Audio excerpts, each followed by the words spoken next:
орто мектеби айыл өкмөтүнөн 26 километр тоолуу аймакта жайгашкан. Бүгүнкү акыркы мезгилдерде ушу Жаныбеков орто мектеби 2003-2004 жылдары Арис программасынын колдоосу менен жана кошумча элди ашар жолу менен курулган мектеп.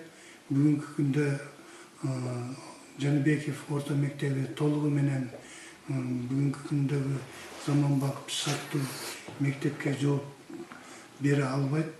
Ошонун негизинде бүгүнкү көп жылдан бери ушул Жаныбеков орто мектебине мамлекеттик бюджеттин эсебине киргизүү программасы өтө кыйынчылык туудуруп атат.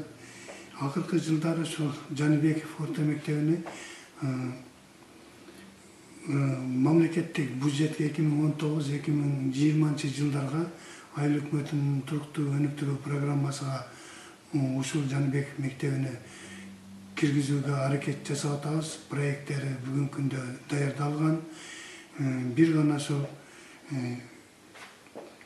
Жаныбеков орто мектеби бүгүнкү күндөгү ушул билим берүү тармагындагы айыл өкмөтүндөгү эң бир кыйын татаалдагы мектептердин арасында турат.